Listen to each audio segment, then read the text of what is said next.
Staloch is a community-minded leader from Waseca.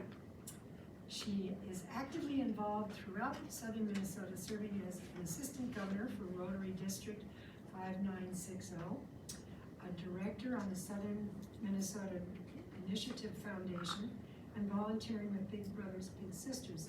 She's also the volunteer Women's Associate Coordinator for the Redemption Project. And she just recently started to work for Thrive? Yes. Yes, okay. Anne holds an Arts Associate's degree in Diversity and Inclusion from Waldorf University and is currently completing her bachelor's degree in Organizational Leadership. She's also engaged locally through the Waseca Economic Development Authority, Waseca Arts Council, Special Olympics, and the Waseca Exchange Club, where she helps create opportunities for connection, learning, and growth. She's a busy woman, and most of all of it is volunteering, which is amazing. Outside of her civic work, Anne is a passionate basketball fan and a proud season ticket holder for the Minnesota Timberwolves. So please welcome Anne Staloch, who is here today to tell us about the Redemption Project.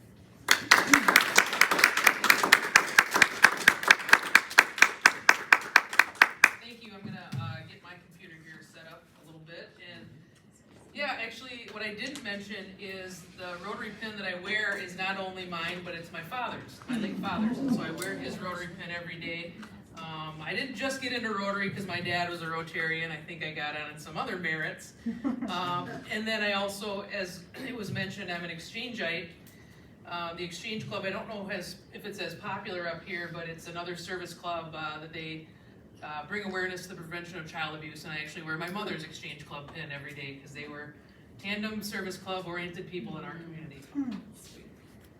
So yeah, good afternoon. I'm Anne Staloch, and for the past 4 months I've had the privilege of volunteering for the Redemption Project in a variety of roles. And now I serve as the volunteer women's coordinator. Now volunteer really that's my position. I don't coordinate the volunteers, I am the volunteer. And this work has been incredibly rewarding, and it aligns perfectly with my values as a Rotarian, especially in our guiding principle of service above self. It's been an opportunity to serve others in a meaningful way while helping men and women rebuild their confidence, purpose, and sense of community. The work we do with the currently incarcerated and recently incarcerated is to assist them in transforming themselves into who they were meant to be. Oh man, did my batteries just die in this? Yeah, they sure did. There we go. It's fine. I think it's fine. Now, before I talk to you about who we are and what we do, I want to let you know on what we do not do. I said we work with the incarcerated and the formerly incarcerated. We do not advocate for reduced sentencing. We don't ask to amend sentencing guidelines, and we don't advocate for early release. When people are close to completing their sentence, that's where we come in. The Redemption Project is here to help people transform themselves so they do not end back in prison or jail. When an inmate is about 18 months away from release, they have the opportunity to enroll in our class that we teach in the prisons, and it's called Virtues for Success. And they become a student of life, really a new life, a transformed life. And I'll get more into the class in just a moment. When they're in the class, they're just a student. But when they finish and graduate, they're an associate of the Redemption Project. While they're finishing their sentence as an associate, because the class only takes about 16 weeks, they are assigned a senior partner, which is a paid staff member of the Redemption Project, which we have about 5 of us. Pardon me, I'm a volunteer. What am I talking about? I put in enough hours though for a paid person. So they're given a senior partner, and after they're released, that and out of any type of supervision, that's when they are assigned a community partner, a volunteer, someone like all these smiling faces in here. And that community partner is a volunteer that walks with them for at least 90 days.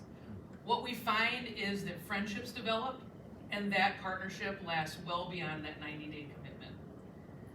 And we know that we cannot be everything to everyone, so we collaborate with other nonprofits that can fill the gaps for us for our associates. If they have housing needs, we want to help them. healthcare needs, food access, anything else, those outside collaborators are vital to the success of our associates.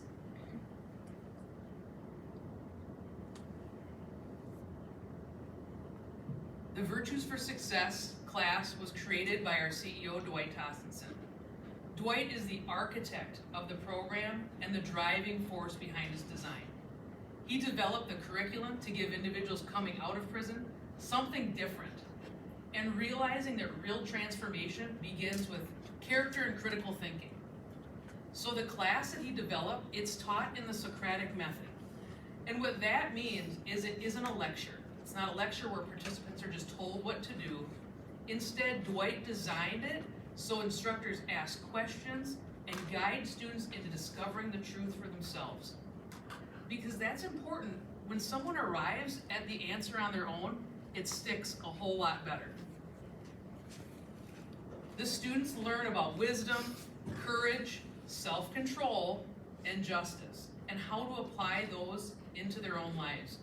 They learn how to leave their past right where it belongs, in the past. What Dwight built is much more than a class. It's a pathway to self-awareness, responsibility, and most importantly, success outside of prison. And the proof is in the demand. The Virtues for Success class has people lining up in prison to take. We wish we had more instructors so we can teach more people. Both men and women's prisons have waiting lists for this class, because we can only have about 18 per class, or else it becomes a little too unmanageable. To make sure everyone's voices are heard in the class and all questions are answered and discussed appropriately.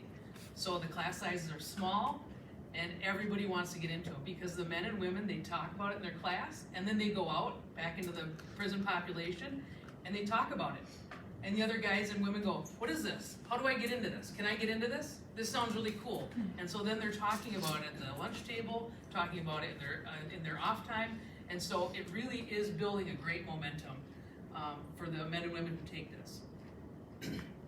But why does this matter? Well, recidivism rates are high around the country and in Minnesota. As you can see, 61% in the state of Minnesota and around 70% nationwide. Those who go through our program, about 11%. We know it works. We absolutely know it works. At the Redemption Project, we're intentional about who we serve and how we measure success.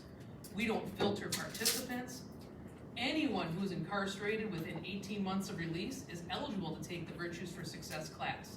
That means every felon, regardless of background, crime, or circumstance, has access to the class. And we don't filter our results either. Any violation that brings them back to incarceration, whether it's big or small, that's counted in our recidivism numbers. Some organizations only count new felonies or new convictions, or kind of cherry picks who qualifies to make it look a little bit better on paper. We refuse to do that. The Redemption Project uses some of the most stringent metrics because we want to be completely honest in our reporting. We believe integrity is essential, and that's part of what we teach in the Virtues for Success. And as you can see, our recidivism rate speaks for it. There's no filters, no spin, it's just real accountability and real results. Now, why it works. What makes the Virtues for Success effective? It doesn't just hand people a list of do's and don'ts. Instead, it builds ability to think critically. Maybe this is something that no one has ever taught these folks before. And to take ownership of their decisions. And to practice responsibility. But learning doesn't stop in the classroom. Once our associates are in community, we continue building soft skills like communication, teamwork, and conflict resolution through ongoing programming, including our new dinner symposiums. This is I think this was our first dinner symposiums. These are monthly gatherings where associates come together with staff, volunteers, and community partners. They share a meal, they hear from a guest speaker on a practical topic like finances, housing, or relationships. And they practice the same virtues they worked on inside. The dinner symposiums give our associates a chance to reconnect, strengthen their support system, and build that camaraderie that is so important to staying on track. It's another way the Redemption Project makes sure the Virtues for Success isn't just a prison program, but a lifelong tool for transformation. These guys also get to share their successes that they're having and then their hurdles that they're also having. And it's really fun to see the associates figure out their hurdles together. One guy just said, I'm having a heck of a time finding a job, and a guy raised his hand and said, my trucking company's hiring. Guy had a job in 2 days, starting at like $23 an hour. So these dinners are much more than just a glorified lunch and learn, if you will. They are making real connections, and some of these guys serve together in prison, and so it's a great opportunity to have that positive interaction outside as well. And to hear these guys say, man, I got my first driver's license when I was 16. Geez, that's quite an accomplishment. I couldn't imagine getting that amount of freedom back. And hearing just the glee in their voices. It's so cool. And we really value partnership. At the Redemption Project, we use the word partner very intentionally as well. We don't call them mentors anymore because a mentor implies a bit of a hierarchy. Someone above, someone below. Partnership means that we're walking side by side as equals through the challenges of reentry. Partners offer essential support to associates as they transition back into society. Individuals leaving incarceration often face significant challenges, such as adjusting from a highly structured environment with limited personal decision-making to managing numerous independent choices every day. I mean, when you're in prison, you really don't get to make any decisions for yourself. And now these folks are out, and they have so many decisions that a lot of us don't even think about. We think about our grocery list as very benign. They may think, I have to make dinner for myself. What am I going to buy? What is on my list? Where do I go? What's the best place? The amount of decisions can be an overload and an anxiety machine for them. So having that community partner to help them guide them through that is incredibly important. The life skills that are lost or underdeveloped during incarceration can make reentry so complex without that assistance. Our partners are playing a crucial role in facilitating success and reintegration to every associate. Now I talked about a couple different kinds of partners. We had our senior partners, those are our staff, they're fantastic. Oh, it's even up there already. Our community partners, like I said, they're the volunteers. These are the ones who invest their time in the relationship. They show up, they walk alongside the associate. They provide the encouragement, accountability, and consistency. It's about building trust and giving someone a voice of support they can rely on. Our employment partners, so incredibly important. These are businesses and employers who are willing to hire our associates with their background. Employment is one of the single biggest factors in reducing recidivism, and these partners create real opportunities for associates to prove themselves, earn a paycheck, and rebuild their lives. There's something dignified about having a good job. And these employment partners aren't there to say, yes, we'll hire you because you went through the Redemption Project program. They're there to say, we will give you a shot. We are not going to turn away your application just because you have a felony on there. And there's a book out there called Untapped Talent that talks about how the formerly incarcerated is an overlooked population of workforce very often. And of course, our support service partners. These are the agencies, nonprofits, and organizations that collaborate with us to meet the needs that we cannot meet alone. That could mean the housing, the mental health services, substance abuse recovery, financial literacy, and other community resources. When these three types of partners work together, the Redemption Project associates have so much better chance of success. It truly does take a community to make sure these folks have all the success necessary. And the results are fantastic. They become productive members of society. One of the guys is starting his own nonprofit. He's been out for 11 months. He already wants to give back to the community. He said, Ann, where can I find a treasurer? I said, I don't know. Why don't you ask one of your fellow associates? I bet they'd be able to help you. We are saving the taxpayers money on reducing those incarceration costs. We're keeping people out. Now, of course, not everybody's going to stay out in prison forever. There are some people who need to be there. We want to help the ones who are going to really transform their lives. And families and communities are made whole again. When you return a father, a mother, a brother, a sister to a family, you have now transformed that family into something that it was better before that person left. And speaking of lives transformed, One of our greatest success stories is Charles. During my incarceration, I was surrounded by individuals who endured my same mishaps, lived caged daily like myself, yet I found a way to remain intellectual and have integrity and insight, driven by programs like the Redemption Project. Now I earn 6 figures.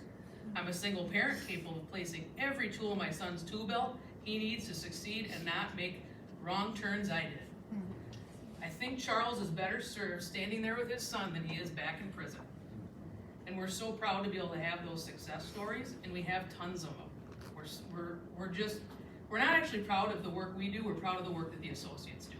They're the ones doing the work, we're just facilitating it happening. So to recap, we use education as the catalyst, our partners are the connectors, and the results are success.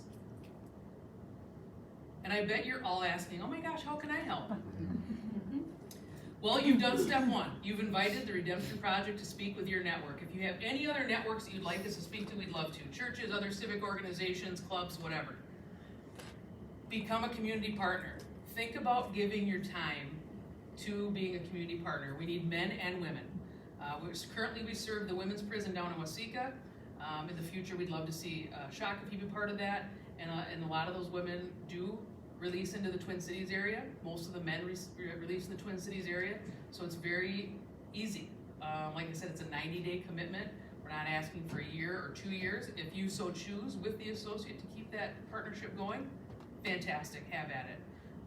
But it is only a 90-day commitment. We'd love to have any of and all of you. Become an employment partner. If your place of work says we could really benefit from this, let's take a look at being an employment partner. It's a simple memorandum of understanding. It's not a contract. And that's something you'd meet with one of our senior partners about to get that set up. Be a support service partner. If you work for a nonprofit that could help us out in filling those gaps, we would love to know about it. Or if you know of any other nonprofits, we would love to know about that. We want to connect as many people around the metro as possible. Or even if you have outstate connections, because some of our associates do relocate back to their homes in outstate Minnesota. Or you could invest in the Redemption Project's mission through donations or advocacy. I'd be thrilled if you just said, yeah, I've heard of the Redemption Project. They do really good work. They do really good work. Now, donation's great, but advocacy is great too. So don't ever sell that short. I really appreciate your time today, and I'd stand for any questions. There's a couple pamphlets on the tables there. I know that not everybody would want to bring them home and read them tonight, so I just brought a couple, but if you want any more, I'm happy to facilitate that.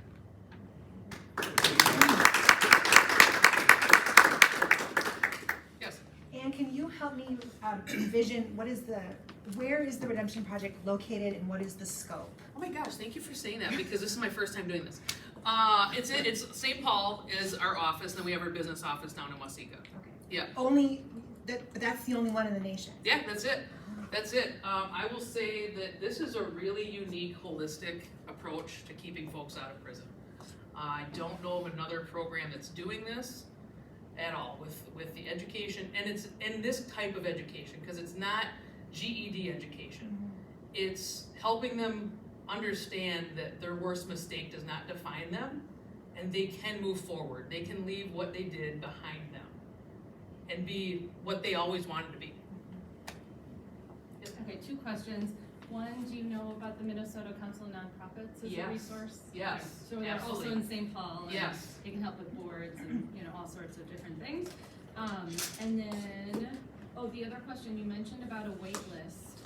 So for folks who don't make it into the program, are there other resources that they're given? I know you just said that this is it is a unique Sure. program. Let me that get to the mic, so sorry. there's nothing like this, but I'm just curious, like what happens for people who don't make it in? Is there an opportunity later on maybe, or is it just an immediate? Yeah, the things classes that are on kind of a rolling basis. So once the 16-week class is done, they'll probably wait a week and then have another introductory class for people who signed up, and then get another 16-week class going. So that wait list keeps rolling over for men and women to take place on it. And there's other prison sponsored classes. They're just not quite like this. And I think from what we've heard from the associates, it means more when there's an outside group coming in. And this is a secular curriculum as well. So I think that makes a difference too, that there's not any type of religious bend to it, so it is for everyone, and it's also for every academic level. It's meant for someone who is maybe around that 8th grade level, because it's not about test questions, it's about thinking and what you can decipher from the curriculum. Yes, sir. Yeah, do you use the talking circle as part of the curriculum? Yeah, yes, yep, yeah, because they're all in a half circle, and are you talking about like the physical talking circle? Yes. Yes, then yes. Like Native Americans do, like around the campfire, it's a full circle, and everyone gets their voice, and even if it's just like, my name is Brian, and I'm feeling anxious today. Yeah, almost everybody speaks every class time, but it is up to them. And there's unique dynamics also in prison that maybe some people don't want to speak because someone else is speaking, and they don't want to ruffle any feathers. So there's that added dynamic as well. Yes, ma'am. How do you choose who the 18 are? Is it just you sign up early, you get? Yep, first come, first serve. Yeah, like we said, we don't discriminate on what your crime was. Murder, sexual assault, robbery, fraud, they're all in the class together. Yes. What has the reception been from staff at the prison? Love it. So this was actually really cool. In the Waseca Women's Prison, the reentry coordinator, she takes care of all the incoming classes and such. She just can't get enough of our class. And so I said, can we write a story about this, like for the local newspaper? She goes, oh, absolutely. Of course, we had to go through 8 levels of, people saying yes to it. But that story then got put in the Bureau of Prisons national newsletter for the success that we're having and how much the inmates like it. And it makes for, what they've told us is it makes for a better inmate. As they go through the class, they see a change in the inmate and how they react to prison guards. So it makes for a safer environment as well for the prison guards, for these folks that have gone through it. Really the only criteria is just being 18 months to release. And how many Rotary clubs have you spoken to so far? This one. Okay, Peggy. Yeah, this one. Peggy, Gotta get you. make it happen. Yeah. Get her on the circuit. Okay. Okay, like, Go do that. Yeah, Yeah. I think I maybe Minnetonka next month. okay. We'll get you some more. All right, yes, Yep. sir.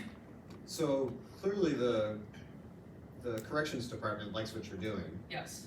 So is there like a fee for service in addition to the fundraising? No, we are free to the prisons. But obviously you guys go through security checks and like there has to be some sort of blessing that's given by the Yes. corrections department for this program to have access. Yes, our CEO met with Paul Schnell way back when to say, hey, can we do this? This is what I have, and Paul Schnell blessed it and said, yeah, this looks like you should bring it in here. I mean, the recidivism rate is so low, you would think that they would be throwing some money at you guys to. You should tell him that, Chef. I will. You should write a I will. strongly worded letter. They're taking them out of, they're gonna take their jobs away eventually if they keep I mean, that low. I But it's a mean, good thing to have. I think there's always gonna be enough people for prison, in my opinion, but we'd love to help the ones who don't wanna go back. We'd love the ones who wanna make that change themselves. So you have no public funding at all? The only public funding we did have is we had money from DEED 2 years ago, when they were giving every nonprofit money. Yeah. But that money is no longer there, so we solicit foundations and private donations. Yes, sir. Do we ever discuss the prison population of the United States compared to prison populations of other countries? We don't. That's not something that we get into. It's not an area that we care to delve into either. We want to take care of the associates that we have. It's not that we maybe don't have an opinion on it, but we're gonna keep to our scope. Yeah. And then I'm curious, how long did you say it's been around for? 8 years. Okay. And you've been So- with them 4 months? 4 months, yeah. Wow. Dwight is a very good friend of mine. He's my neighbor. Yeah. Oh, amazing. Yeah. So has there been talk, or has there already been opportunities happening like having, I'm thinking of like bringing people back together once they've gone through the program, like an alumni, meetups, like with a speaker, different Yeah. things. Yeah, so our associates dinners, everyone who's gone through is So welcome. that's- Okay. Yep, everyone who's Got gone it. through is So welcome different to that. people who went different times, Mhm. they've all come. Yep, they all get to come back, and so we're just Oh, starting the got women's it. one because they have to be separate from the men. Uh-huh. So that one's just kicking off in November. So do you ever have like a community resource fair as part of that, or I'm just thinking, I mean, you and I will connect, cause I Yeah. think there'll be a lot of opportunities, for shared resources, but yeah, like a community resource fair could be really cool. Oh, that's fantastic You idea. know, with different employers and different, Yeah, that'd be great. So far, we've had a speaker on how to get a mortgage, and not how to get a mortgage as a felon, how to get a mortgage.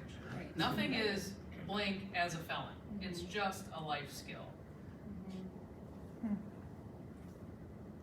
Let's get, okay, one Yes, last yes, question, sir. One Sharon. last question.